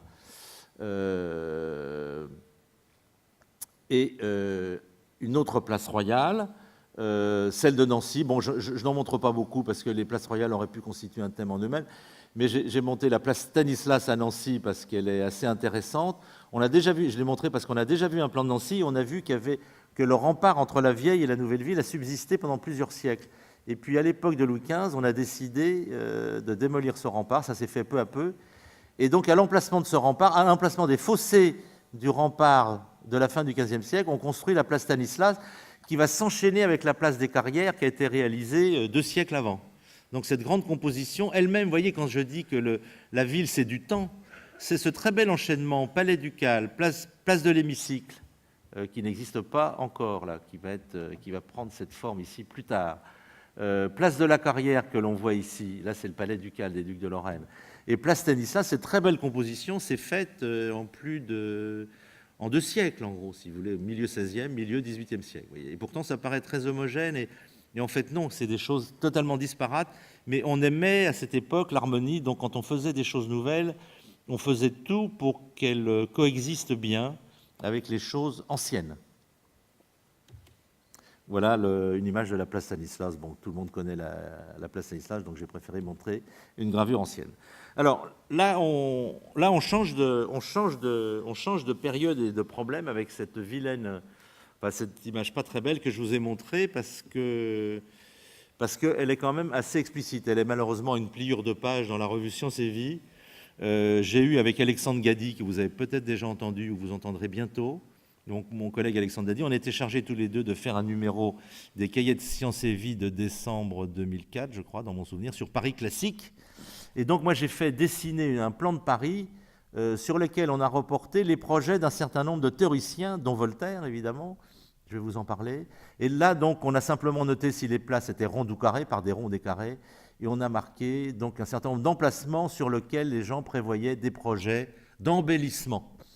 Alors il y en a évidemment beaucoup dans l'île de la Cité, Notre-Dame, vers l'hôtel de ville, beaucoup de projets de réunion de l'île Saint-Louis et de l'île de la Cité, c'est vraiment beaucoup dans les quartiers du sud de Paris, parce que le sud de Paris était très dépeuplé, c'était la ville des couvents, hein, ça l'est toujours d'ailleurs un peu, c'est le 6e, 7e, c'était la ville des couvents. Il y avait donc beaucoup de grands jardins, donc ça attisait évidemment le désir des spéculateurs. Les spéculateurs adorent les jardins parce que ça s'achète pas cher et ça se revend très cher, si entre-temps on a le permis de construire. Donc alors ces gens-là sont à la fois des philanthropes et sont en même temps plus ou moins des hommes d'affaires qui se mouillent dans des spéculations foncières. Alors, pourquoi Voltaire quand même? Là, je vais quand même vous lire quelques lignes parce que je n'ai pas appris par cœur les embellissements de Paris de Voltaire. Donc, il y a un texte de Voltaire qui date de 1749 et qui porte sur Paris. Alors, je vais vous lire très rapidement quelques passages. « Nous possédons dans Paris de quoi acheter des royaumes. Nous voyons tous les jours ce qui manque à notre ville et nous nous contentons de murmurer. On passe devant le Louvre et on gémit de voir cette façade, monument de la grandeur de Louis XIV, donc c'est la colonnade de Claude Perrault, cachés par des bâtiments des Goths et des Vandales. Donc les Goths et les Vandales, c'est l'architecture gothique. Nous courons au spectacle et nous sommes indignés d'y entrer d'une manière si incommode et si dégoûtante, d'y être si mal placés à notre aise, de voir des halles si grossièrement construites. Nous rougissons avec raison de voir les marchés publics dans des rues étroites étaler la malpropreté, répandre l'infection et cause de désordre continuel. Alors, ça c'est le diagnostic, hein. Paris est devenu invivable. Des quartiers immenses demandent des places publiques, remarque-t-il, et de proposer donc une grande place à l'emplacement de celle de Grève face à l'hôtel de ville. Mais Paris serait encore très incommode et très irrégulier quand cette place serait faite, même si on faisait cette place dont je vous parle. Il faut des marchés publics, des fontaines qui donnent en effet de l'eau, des carrefours réguliers, des salles de spectacle. Il faut élargir les rues, étroites et infectes, découvrir les monuments qu'on ne voit point et en élever qu'on puisse voir. Voilà, dans ce beau style de Voltaire, c'est vraiment la définition des embellissements. Alors, autre comparaison fâcheuse, on parle d'une place et d'une statue du roi, donc on est à l'époque de la place Louis XV, place de la Concorde, mais depuis qu'on en parle, on a bâti une place dans Londres et on a construit un pont sur la Tamise. Et de rappeler que la capitale britannique a été reconstruite en deux ans après l'incendie 766. D'où cette remarque de Voltaire. Quoi ? Ne sera-ce jamais qu'à cette dernière extrémité que nous ferons quelque chose de si grand ?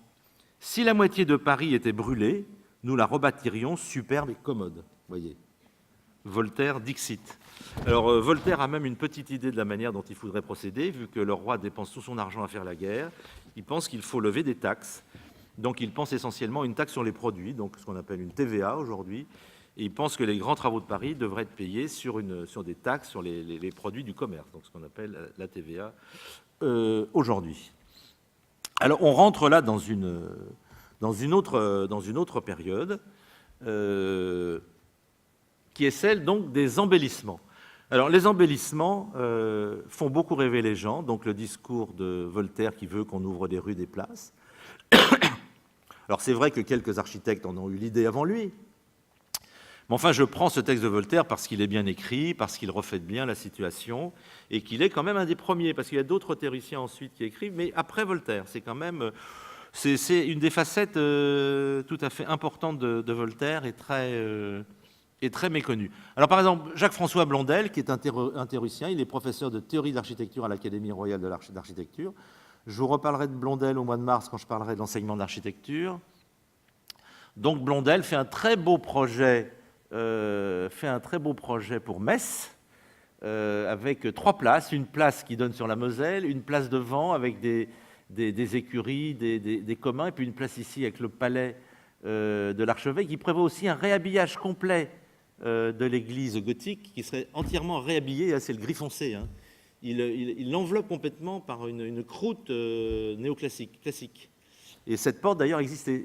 La chose qui a été faite, c'est ce portail, qui a été détruit du temps où Metz était allemande, et les Allemands ont préféré reconstruire un portail gothique. Mais Blondel avait réussi à construire son portail classique ici. Et il voulait, parce qu'évidemment, à l'époque, on trouvait le gothique très laid, vous voyez, les goûts changent, hein, on trouvait le gothique très laid, aujourd'hui on adore ça, évidemment. Et puis on adore tellement le gothique qu'on a été jusqu'à détruire un portail de Blondel. Donc ça s'est fait entre 70 et 14, je ne me souviens plus de la date exacte. Alors Blondel, comme ça, alors ce projet a été réalisé en ce qui concerne l'ouverture des places. C'est vraiment une des très belles choses de... Et puis ce bâtiment également a été construit. Donc c'est une des très belles choses de Metz, qui est vraiment un projet phare, je trouve, d'articulation de bâtiments nouveaux avec une ville ancienne. Vous voyez, la chose est très liée. Alors il crée des espaces nouveaux, mais vous voyez, tout est retravaillé en finesse. Là, des fois il coupe, des fois il ajoute. Les bâtiments nouveaux, vous voyez ici, s'adaptent au tracé. Tout est parfaitement articulé. On a un parvis délimité pour la cathédrale, alors qu'on a tendance aujourd'hui à faire des parvis gigantesques qui font perdre leur échelle aux églises. Si on les dégage trop, c'est le cas notamment à Reims ou Amiens, les parvis sont très grands, les parvis médiévaux étaient minuscules. Si on veut percevoir l'architecture gothique dans toute sa force, il faut la voir en levant les yeux, il ne faut pas la voir de loin, ça n'a pas été fait pour ça. Les places n'existaient pas au Moyen-Âge. Et Blondel, qui est quelqu'un de très cultivé, de très sensible, a la sagesse de faire une place de parvis très petite. Il dégage plutôt les parties latérales et il dessine un parvis relativement restreint. si vous voulez. Bon, vous avez compris que c'est un projet que j'aimais beaucoup. Là, c'est son projet pour Strasbourg, dont il ne sera pas fait grand-chose, mais là, c'est un projet beaucoup plus grandiose, avec la future place Kléber, tout un tas de bâtiments, de places, tout un cheminement, tout ce qui est en gris foncé, ce sont ses interventions. Il élargit les rues, vous voyez, toutes ces bordures en gris foncé sont des élargissements de rues, donc c'est un véritable plan d'urbanisme que dessine Jacques-François Blondel, et qui sera très, très partiellement réalisé. Alors voilà par exemple son projet pour la place Kléber. Il garde des bâtiments anciens, il en enlève certains, il en détruit certains, par contre il en rajoute un peu. Ici il rajoute une fausse façade, une surépaisseur, de manière à pouvoir dessiner une façade régulière, ordonnancée. Voilà le projet qu'il prévoyait, qui, on peut le dire malheureusement, enfin je dis ça parce que j'aime bien Blondel, qui n'a pas été réalisé. Donc la place Kléber a été réellement régularisée, modernisée simplement au XIXe siècle. Alors qu'est-ce qui manque? Qu'est-ce qui se passe au XVIIIe siècle? Pourquoi les choses ne se font pas? Je l'ai dit, c'est la résistance des partis les plus obscurantistes, je pourrais dire, de la société d'Ancien Régime, face aux Lumières. C'est la partie d'ombre, je pourrais dire, sans jeu de mots.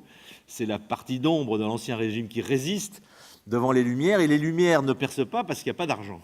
Donc le problème est vite résolu. Alors des projets, on en dessine à la folie. Là, c'est un projet de Pierre Vignet de Vigny pour Nantes. Vous voyez, on aménage. Alors, l'île Feydeau, ça s'est fait. Mais vous voyez, on aménage des quartiers entiers de l'autre côté de la Loire. Enfin, ce sont des rêves d'architectes et d'ingénieurs. Ici, les projets de Senneray et Crucy pour le quartier Gralin. Alors, les choses se font, en fait, quand la spéculation marche bien. Alors, Nantes est une ville très riche, je vous ai déjà dit pourquoi. Donc, les quartiers nouveaux, spéculatifs, superbes, ça peut être spéculatif et beau. C'est ce que je me tue à dire, c'est-à-dire que les deux mots ne sont pas antinomiques. Parce que souvent on prétend que ce qui est laid, la cause de la laideur est la spéculation.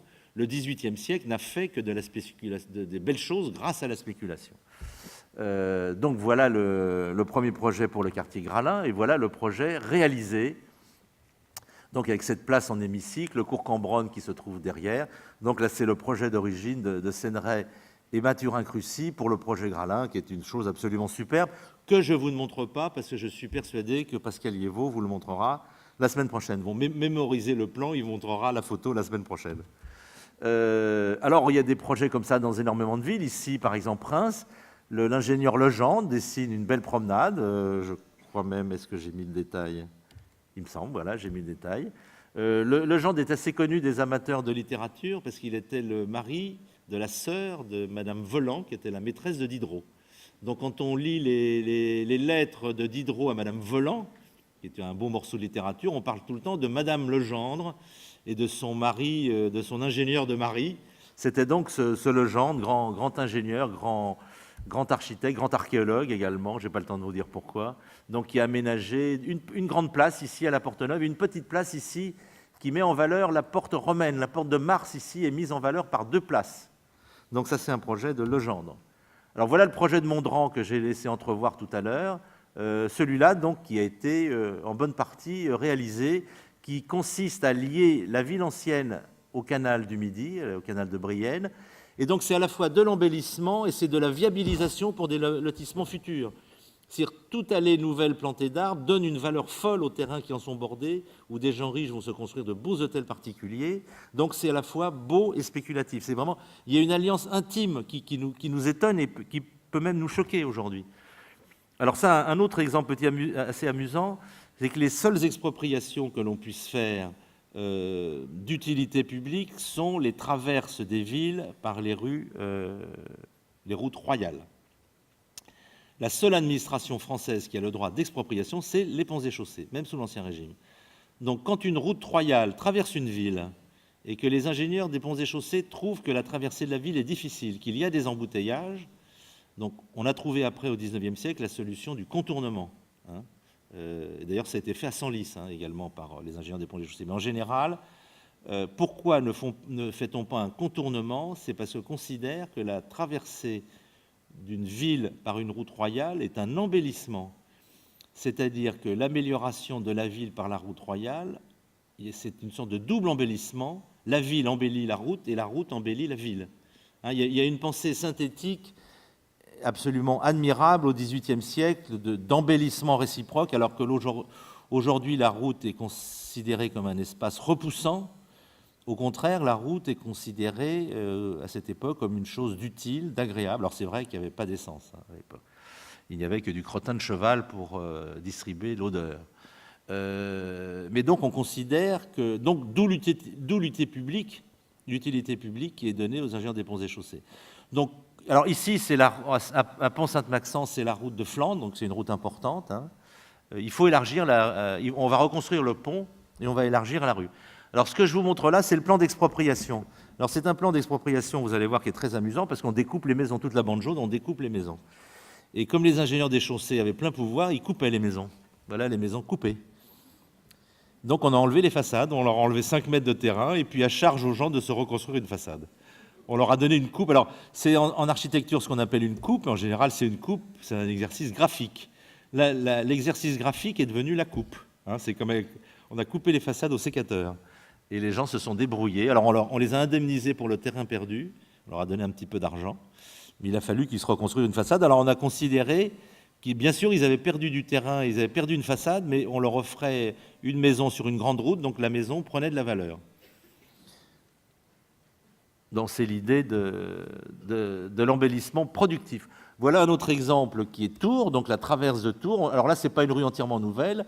On élargit une rue existante, la rue Traversenne. Donc ce qui est en jaune, c'est ce qu'on va raboter. On va en profiter pour reconstruire. Là, on rabote aussi un peu, là, pas beaucoup. Mais l'intérêt du rabotage, c'est que ça oblige les gens à reconstruire des façades nouvelles. On leur en enlève juste un petit peu pour les obliger à faire des façades neuves, modernes et belles. Hein. Donc, bon, c'est de la modernisation un peu forcée. Alors, il y a des gens qui protestent, évidemment. Il y a des procès, évidemment, ces traverses, on appelle ça des traverses à l'époque. Ces traverses urbaines, évidemment, font l'objet de contentieux gigantesques. Alors, ce sont des travaux gigantesques aussi, pour reprendre le même mot, puisque, vous voyez, on supprime une île. Hein. On supprime une île quand on fait le nouveau pont. Toute cette île Saint-Jacques, donc, qui est promise à la disparition. Alors là, c'est important, Tours, parce que c'est la route d'Espagne. C'est toujours des routes importantes. Troisième exemple, c'est Sens, c'est la route d'Italie. Alors là, si vous voulez, alors les gens, pour traverser Sens au XVIIIe siècle, passaient par cette rue-là, qui est l'ancien cardo d'ailleurs de la ville romaine de Sens. Les gens passaient ici, ensuite ils passaient dans cette rue-là, et ensuite ils ressortaient ici. Donc on trouve ça absolument insupportable, c'est la route d'Italie, il y a un très gros trafic. Donc il faut faire quelque chose. Là, le projet, donc la décision est prise par Perronnet, qui est le premier ingénieur du royaume. L'intendant s'appelle Truden, d'où le plan de Truden qu'on a vu tout à l'heure, parce que pour réaliser ces routes, il y a également une énorme entreprise cartographique. Donc on décide de faire une nouvelle traverse. Alors en partie, on redresse une rue existante, et en partie, on passe ici dans le chapitre de la cathédrale. Ici, c'est la cathédrale. Et autour de ce petit jardin joliment planté, il y avait les maisons des chanoines. Il y avait la bibliothèque et puis les maisons des différents chanoines de la cathédrale. Alors on peut deviner que cette affaire a duré 20 ans. Révolte des commerçants parce que cette rue est la plus commerçante. Et les Charrois passaient dans ces quartiers-là où il n'y a que des couvents. Donc les commerçants disent c'est pas possible, vous allez détruire toutes nos boutiques avec cette nouvelle rue, donc vous allez tuer le commerce. Faites passer votre route au milieu des couvents, disent les commerçants. Par contre, les chanoines, évidemment, sont absolument furieux qu'on supprime leur jardin planté avec leurs petites maisons tranquilles de chanoines autour d'un joli petit jardin planté. Donc là, il y a 20 ans de contentieux et de discussions, et la chose finira par se faire parce que les ponts et chaussées, quand même, sont soutenus par le pouvoir central. Vraiment, le roi, le conseil du roi, donne, à chaque fois qu'il y a un contentieux qui arrive au conseil du roi, le conseil du roi donne toujours raison à l'intendant de la généralité qui représente les ponts et chaussées. Je me suis trompé de bouton. J'ai oublié de redescendre sur Photoshop, c'est pas grave. Mais on retrouve ici donc la cathédrale et le jardin, donc dans le plan de l'époque. Et alors là, j'ai amené une photographie parce que attendez. Parce que ce qu'on voit sur ce plan, c'est que on se situe en fait ici. On voit ici qu'il y a une grande parcelle qui est coupée et qu'il ne reste qu'un petit bout ici après expropriation. Il reste une petite tranche au propriétaire. C'est-à-dire qu'on ne lui paye que la tranche qu'on lui enlève et puis on lui fait cadeau du fond de la tranche restante. Et la tranche restante, elle est très mince. Ça n'a pas découragé le constructeur qui a construit une maison très mince. C'est donc cette maison-là, ce qu'on appelle en architecture un immeuble placard, parce qu'il est plaqué. Donc la division parcellaire était ici, les chanoines devaient arriver à peu près jusque-là, ils se sont retrouvés avec la moitié, donc ils ont construit une maison sur la moitié, d'où cette toiture pointue, vous voyez, quand même un petit peu invraisemblable. Et dans toute la ville de Sens, on reconnaît comme ça, il y a plusieurs, dans la grande rue de Sens, enfin elle ne s'appelle pas grande rue, parce que la grande rue est dans l'autre sens, je ne me souviens plus comment elle s'appelle, rue de la République, je crois, quelque chose comme ça. Donc beaucoup d'immeubles sont des immeubles placards. Il y en a beaucoup comme ça dans Paris. Un des plus célèbres, c'est l'immeuble dans lequel se trouve l'Olympia, à l'angle de la rue Caumartin, qui est un immeuble qui, dans sa première épaisseur, fait 5 mètres d'épaisseur. Il y a juste une pièce. Donc ça s'appelle des immeubles placards. Alors, on va quand même démolir, on va quand même embellir, mais ces descriptions sont exceptionnelles. Donc, des démolitions dans Paris pour mettre en valeur, hein, c'est l'allusion de Voltaire devant la colonnade de Perrault, que vous reconnaissez, colonnade du Louvre. Finalement, la seule opération qui va se faire, on devait le faire devant Saint-Eustache, on devait le faire devant Saint-Sulpice. Saint-Eustache, ça ne s'est pas fait. Saint-Sulpice, ça s'est fait partiellement ou beaucoup plus tard. La seule opération d'embellissement à Paris pendant tout l'Ancien Régime, c'est quand même long, hein, plusieurs rois de France. Alors, j'ai oublié de préciser, je ne me souviens plus si j'ai dit tout à l'heure, pourquoi les rois de France se désintéressent de Paris, parce qu'ils habitent à Versailles. Hein. Paris, ils s'en moquent totalement, je veux dire qu'ils ne vont jamais à Paris.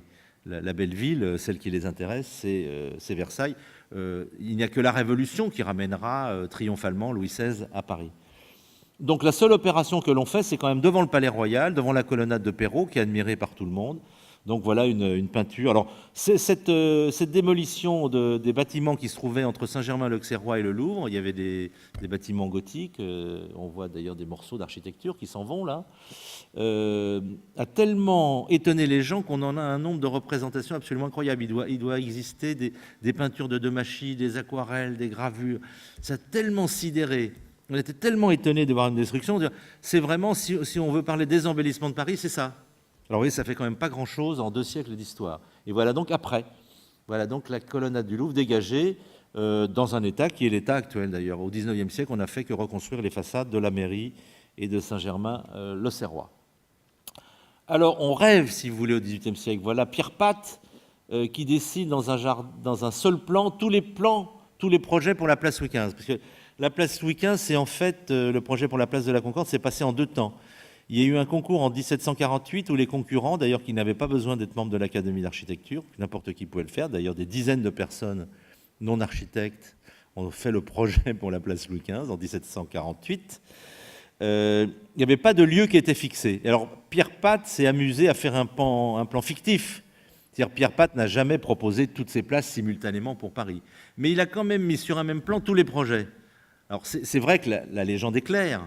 Ce sont tous les projets qui, fictivement, virtuellement, sont réunis sur une seule planche. Mais ça donne quand même, on ne peut pas s'empêcher de croire que dans l'esprit de Pat, c'est le Paris dont rêvent les gens des Lumières, si vous voulez. C'est le sommet de l'embellissement d'ouvrir toutes ces places. Vous voyez beaucoup sous la rive gauche.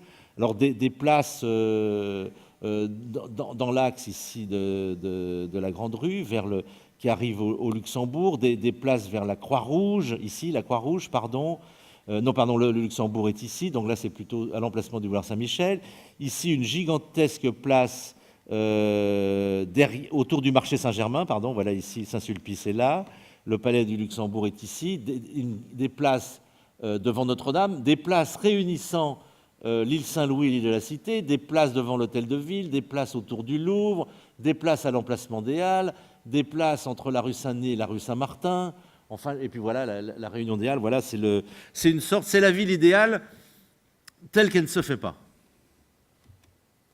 Alors là, plus modestement, les projets de Devailly, un architecte qui dessine quand même, alors lui aussi réunit les deux îles, et là il profite du gigantesque jardin des Chartreux pour faire un projet sur le Luxembourg qui se fera, c'est tout le quartier de la rue d'Assas, de la rue Michelet, qui finalement se fera, puisqu'il ne restera du jardin du Luxembourg que cette partie-là. Donc toute la partie que vous voyez ici du jardin du Luxembourg sera lotie quand l'ordre des Chartreux sera supprimé. Donc la Révolution va permettre la réalisation de ce projet qui était un projet d'embellissement et spéculatif dans lequel mouillait très fortement le comte de Provence, futur Charles X, qui était propriétaire du Luxembourg.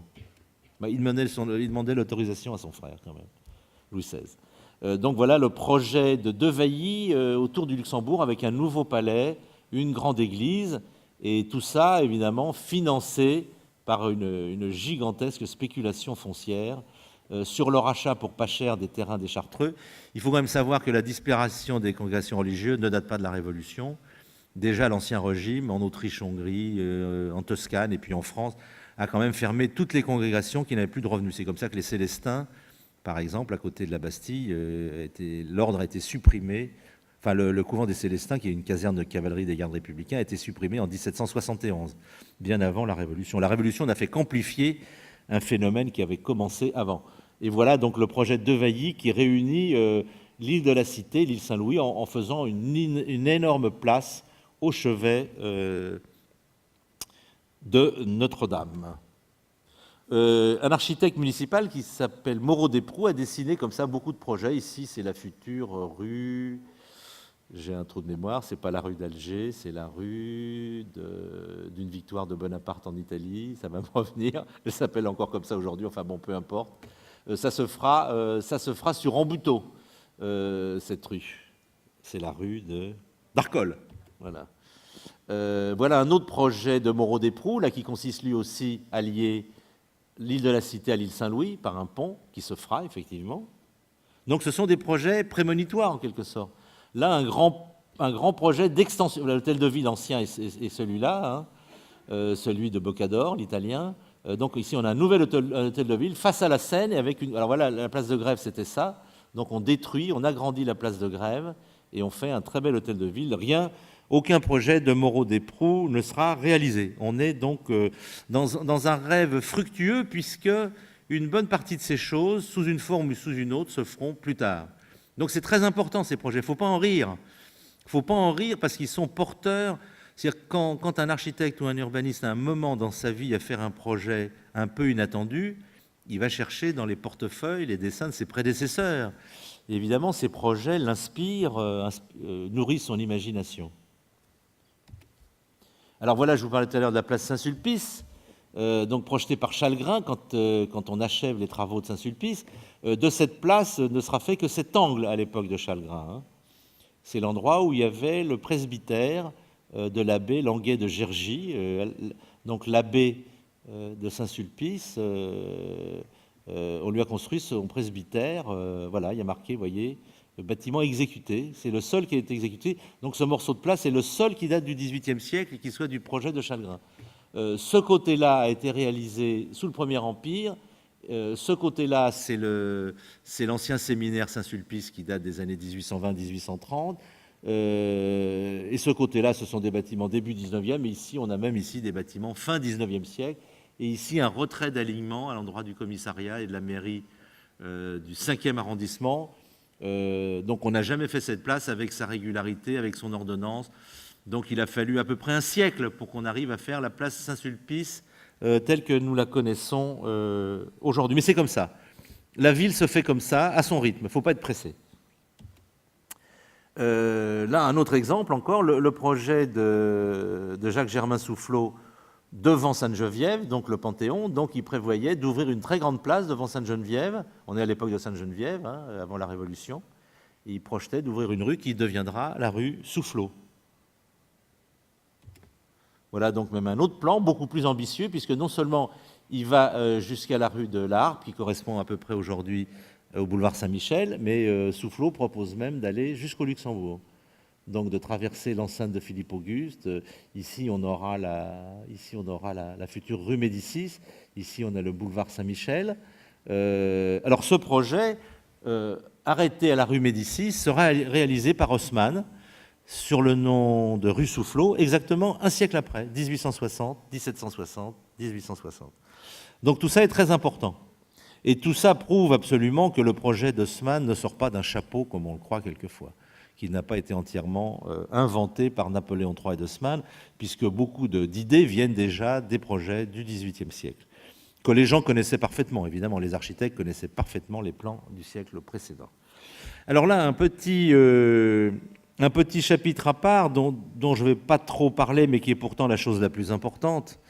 Ce sont cette extension des grandes villes, notamment Paris, par des lotissements spéculatifs, vraiment spéculatifs. Et il y a quand même des gens là qui se sont beaucoup enrichis et qui étaient déjà des gens riches. Hein. Qu'est-ce qui se passe dans le quartier de la Chaussée-d'Antin? À titre de repère, ça c'est le boulevard des Italiens et le boulevard de la Madeleine. Ça c'est la rue de la Chaussée-d'Antin. Donc l'opéra de Charles Garnier se trouve ici. Le seul repère vraiment que l'on puisse trouver encore aujourd'hui, c'est la rue Joubert et la rue Caumartin qui existent toujours. Mais malheureusement, depuis 20 ans, toutes les maisons du XVIIIe siècle pratiquement ont été détruites, y compris de la manière la plus officielle par la RATP et la SNCF, qui ont donc totalement ce massacré que quartier qui était le plus beau de Paris à la fin du XVIIIe siècle, dont il ne reste que des épaves épargnées par l'autorité publique. Alors là, cette histoire, il faut quand même que je vous la raconte en 2 mots. Ces terrains appartenaient aux mathurins déchaussés de la rue Saint-Jacques, qui étaient des mathurins qui faisaient la quête pour racheter les prisonniers des Barbaresques. Ces mathurins déchaussés donc n'avaient comme revenu que des quêtes qu'ils faisaient. À la fin du XVIIIe siècle, ils sont totalement ruinés. Leur seul revenu, ce sont les terrains qu'ils louent à des maraîchers, donc dans le marais des Porcherons. Le marais des Porcherons, c'est ce quartier-là. D'ailleurs, cette rue que l'on voit ici s'appelle la rue Chantraine. Les chantraines, c'était des grenouilles. C'était des rainettes qui chantaient. Vous voyez, il y a encore des traces. C'est la rue des Victoires aujourd'hui. Donc, dans ce quartier, il n'y avait que des terrains maraîchers. Donc, on a d'une part, si vous voulez, pour vous expliquer le mécanisme de l'embellissement et de la spéculation, on a d'une part des gens qui sont propriétaires de terrains qui leur rapportent très peu et qui ont besoin d'argent. Sinon, le pouvoir royal les menace de fermer leur couvent s'ils n'ont plus d'argent. D'ailleurs, on va déménager, d'ailleurs on va en profiter pour déménager les Capucins aussi en même temps. C'est une opération avec les Mathurins et les Capucins. Donc il y a des terrains libres, des gens prêts à les vendre. D'un autre côté, on a tout un cas de nouveaux riches qui sont les financiers, les fermiers généraux, donc les gens qui s'enrichissent à la fin du XVIIIe siècle, qui sont essentiellement des financiers, notamment les fermiers généraux, qui lèvent les impôts pour le roi et qui les reversent ensuite au roi. Mais vous savez que les impôts ne sont pas levés par l'État. L'État est levé par des fermiers qui rentrent les impôts, les mettent dans leur caisse et ensuite les reversent au roi. Et vous devinez aisément qu'entre le moment où l'impôt rentre dans la caisse d'un fermier général et le moment où il les reverse au roi, il essaye de faire durer le temps le plus longtemps possible, parce que l'argent est dans sa caisse pendant ce temps-là. Et qu'est-ce qu'on fait? Qu'est-ce qu'un bon financier fait de l'argent qu'il est dans ses caisses? Il le fait fructifier. Alors comment le fait-il fructifier? Notamment en achetant des terrains pas chers et en les revendant plus chers. Donc voilà un bel exemple de spéculation. Alors donc, on a des terrains à vendre, on a des clients, qui sont les financiers qui sont des gens très riches, veulent des maisons à la mode. Les maisons à la mode, à l'époque de Jean-Jacques Rousseau, il faut un jardin, il faut de la nature. Avoir un jardin, un hôtel particulier avec jardin dans le centre de Paris, c'est impossible. Paris est saturé. Donc il faut aller à la périphérie. Et ces gens-là se logent et logent aussi la moitié des hôtels particuliers qui ont été construits dans ce quartier. Ce sont ce qu'on appelle des folies. C'est-à-dire que ce sont des petits hôtels particuliers construits pour les maîtresses des financiers, qui étaient en général des danseuses ou des chanteuses à l'opéra ou des théâtres. Donc ils s'appellent Sophie Arnoux ou la Guimard, ou ainsi de suite, qui sont connus par les hôtels qu'elles se sont fait construire, par exemple la Guimard par Ledoux, architecte le plus célèbre de la fin du XVIIIe siècle, d'ailleurs qui est lui aussi spéculateur à son échelle. Les architectes spéculent eux aussi. Mais eux, ils ne spéculent pas pour gagner de l'argent, ils revendent le terrain, ils ne le revendent pas plus cher, ils le revendent au même prix, mais ils disent aux clients, si vous voulez le terrain, vous me prenez comme architecte. Là, c'est le petit cadeau emballé. Vous voulez le terrain, je vous le vends au prix où je l'ai acheté, mais l'architecte, ce sera moi. Alors, Brongniart a fait ça dans tous ces terrains que l'on voit ici, dans tout ce terrain-là. Ici, c'est Ledoux qui le fait, avec Madame Télusson, une banquière suisse. Donc, on a des terrains libres, des gens prêts à acheter et des architectes tout à fait disposés à construire. Et tous ces gens-là se connaissent et je dirais se fréquentent intimement quelquefois. Parce que, par exemple, Sophie Arnoux, qui est la maîtresse d'un riche banquier, a plusieurs amants. Donc le banquier, c'est l'amant qui paye. Elle a aussi un amant de cœur qui s'appelle François-Joseph Bélanger. Et François-Joseph Bélanger, lui, est architecte. Donc quand Sophie Arnoux se fait acheter un terrain par son amant financier pour se faire construire un hôtel rue Chantraine, qui sera le premier hôtel parisien d'ailleurs du jeune général Bonaparte, rue des Victoires, on l'appellera rue des Victoires grâce aux victoires de Bonaparte. Je suppose, enfin je restitue la scène, Sophie Arnoux doit dire à son amant de financier, je connais un architecte vraiment très très bien, et donc c'est François-Joseph Bélanger qui construit l'hôtel de Sophie Arnoux que lui a payé tel ou tel financier. Donc c'est un système qui fonctionne tellement bien, si vous voulez, par une société qui fait affaire ensemble, qui se connaît, et ça fait la moitié du 9e arrondissement, cette petite anecdote que je vous raconte de manière badine, ça fait l'urbanisation de la moitié sud du 9e arrondissement. Vous voyez, tout ce que je vous dessine là, ce sont des lotissements spéculatifs. Je vous en montre qu'un seul, celui de la rue Joubert, et comme repère, vous avez aujourd'hui donc le lycée Condorcet, l'église Saint-Louis d'Antin, qui est donc... alors là, si vous voulez, c'est une opération bien caractéristique, parce que tout ça, c'est de la spéculation. Donc tout ça a été détruit, même ces beaux immeubles construits par Brongniart ont tous été détruits pour la station, je ne sais plus laquelle, à côté de Saint-Lazare. Hein. Donc on a détruit tous ces hôtels particuliers du XVIIIe siècle dont on connaissait la date, le nom de l'architecte, les noms des habitants. C'est absolument sans vergogne. La seule chose qu'on n'a pas osé détruire quand même, c'est l'église Saint-Louis d'Antin. On ne détruit pas les églises quand même en terre chrétienne. Et le lycée Condorcet. Donc c'est un très très beau bâtiment méconnu de Brongniart.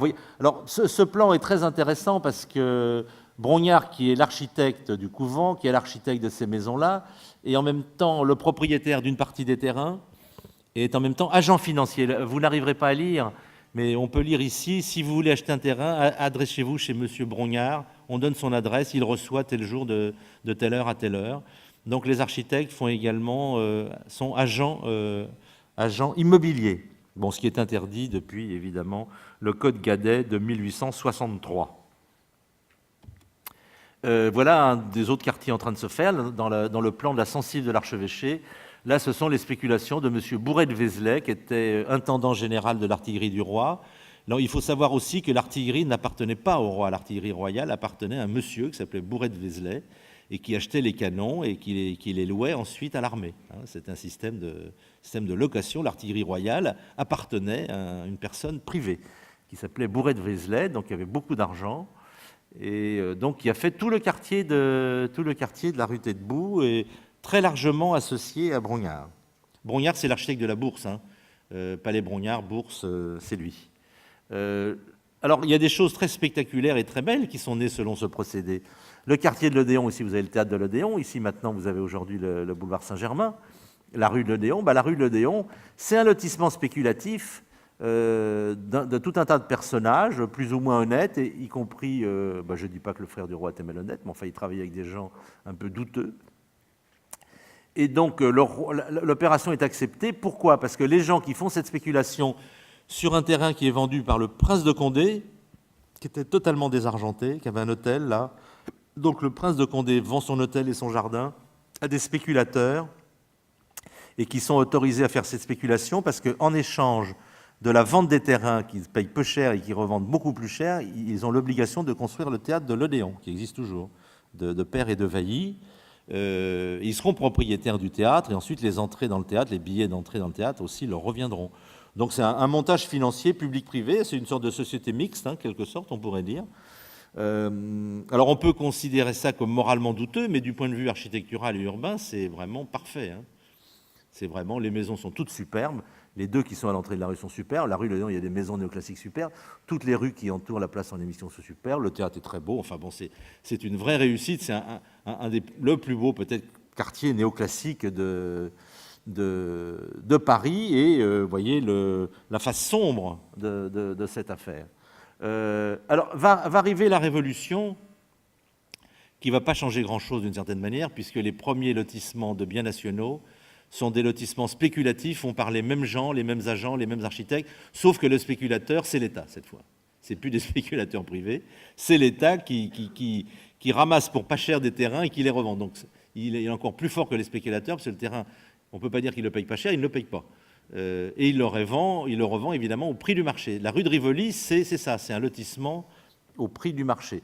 Alors, on en profite quand même pour détruire. Là, par exemple, c'est un projet qui vise à détruire une partie de l'église des Cordeliers pour dégager l'école de chirurgie. Donc, c'est la place de l'école de médecine. Finalement, on détruira ensuite toute la rue. Ici, c'est la rue de l'école de médecine. Ici, il y a le boulevard Saint-Michel. Ici, c'est donc l'ex-école de chirurgie. Ici, l'école de médecine.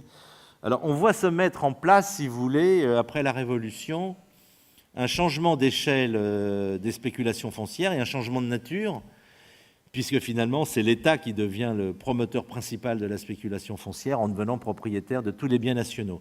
Alors, ce que fait l'État, c'est qu'il coordonne cette vaste spéculation. C'est ce qu'on appelle le plan des artistes, qui consiste à percer des rues dans des terrains qui appartiennent au roi. Alors, pourquoi il y en a tellement sur la rive gauche? Parce qu'ici, il y avait tous les couvents.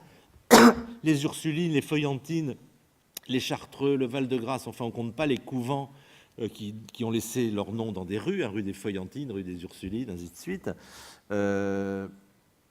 Donc là, il y avait la possibilité de faire des opérations. Alors, le plan des artistes consiste en quelque sorte, si vous voulez, à dessiner sur le papier des plans des rues qui seront autorisées quand des spéculateurs fonciers acquerront les terrains. C'est-à-dire, vous achetez un terrain dans lequel le plan des artistes en 1895, les artistes, donc, qui sont des architectes ou des voyers pour l'essentiel, des architectes voyers, ont dessiné des rues nouvelles. Quand vous achetez le terrain, vous achetez le dessin de la rue nouvelle avec. C'est-à-dire que vous êtes obligé de construire la rue sur le dessin qui vous est indiqué dans le plan. Ce qui permet à l'État, en l'occurrence, puisque la ville n'a pas de mairie, Paris c'est l'État jusqu'à une date récente, ce qui permet à l'État de maîtriser l'urbanisme parisien sans que ça ne lui coûte rien. Et au contraire que ça lui rapporte, puisqu'il vend les terrains qu'il a confisqués aux congrégations religieuses qui ont été confisqués en 1792. Donc on a toute une série d'opérations après la Révolution, parce que pendant les premières années de la Révolution, il y a beaucoup de gens qui spéculent sur les terrains, parce que comme les assignats ne valent rien, comme le papier se perd de sa valeur, les gens intelligents investissent, dès qu'ils ont des assignats, ils investissent dans la terre ou dans la pierre. Donc il y a une espèce de flambée de l'immobilier, de la construction dans les premières années de l'assignat. Puis les fortunes s'effondrent, les guerres napoléoniennes engouffrent les finances de la France, et la plupart de ces opérations se passent sous le règne de Charles X et de Louis-Philippe. Donc il y a la grande période de l'extension de Paris, sous des lotissements qui sont en partie, notamment dans le centre de Paris, sur des anciens biens nationaux, donc confisqués en 1791. Alors on voit, si vous voulez, sous la Révolution, après la Révolution, commencer à se mettre un petit peu en place la réalisation des Lumières, de ce rêve de Voltaire qu'on ouvre des rues nouvelles partout, qu'on fasse des places. Ici, c'était un projet de place qui ne s'est pas tout à fait autour de l'Observatoire, par exemple. Mais si on cherche bien, on va retrouver ici l'avenue de l'Observatoire. L'Observatoire, elle a été faite, l'avenue de l'Observatoire. Ici, il y a ce très beau morceau avec un jardin au milieu. Le jardin du Luxembourg s'arrête là. Ici, c'est les anciens Chartreux. Donc, l'avenue de l'Observatoire, malheureusement coupée en deux après par le boulevard Montparnasse et le boulevard du Port-Royal, vu qu'il y a un petit morceau du côté de l'Observatoire, et l'autre moitié s'est retrouvée du côté du Luxembourg, pour les gens qui connaissent bien le quartier. Enfin, on le voit bien, l'Observatoire est là, le Luxembourg est là. Donc cette partie-là s'est réalisée. Ça s'est fait sous l'Empire parce que l'administration napoléonienne a considéré que c'était vraiment un enjeu important, cette avenue de l'Observatoire, à cause de l'Observatoire. à cause du méridien. Parce qu'il se trouve que l'avenue de l'Observatoire, c'est presque le méridien. Alors on l'a fait très large parce que le méridien ne correspondait pas tout à fait entre l'axe de l'Observatoire vers le milieu de la façade du Palais du Luxembourg. Il y avait 1 ou 2 degrés de différence. Donc pour rattraper ces degrés de différence, on a fait une avenue très large pour qu'on ne voit pas le décalage de degrés. Parce que malheureusement, l'axe qui reliait l'Observatoire à la façade du Luxembourg côté jardin ne coïncidait pas exactement avec le méridien de Greenwich. Vous voyez, il y a des choses très abstraites qui interviennent. Dernière image. Alors, le rêve d'ouvrir des rues partout dans Paris, donc qui est le rêve des Lumières, se réalise avec Napoléon III et Haussmann. J'ai appelé ça Haussmann parce que je vous montre un plan qui date de 1868, donc Haussmann est déjà préfet depuis 15 ans. Je n'ai pas le temps de vous en parler, un collègue vous en parlera peut-être plus tard dans l'année. Donc c'est le projet quand même, d'une part promu par la bourgeoisie de la monarchie de Juillet, avec des idées qu'a synthétisé Napoléon III quand il est arrivé à Paris.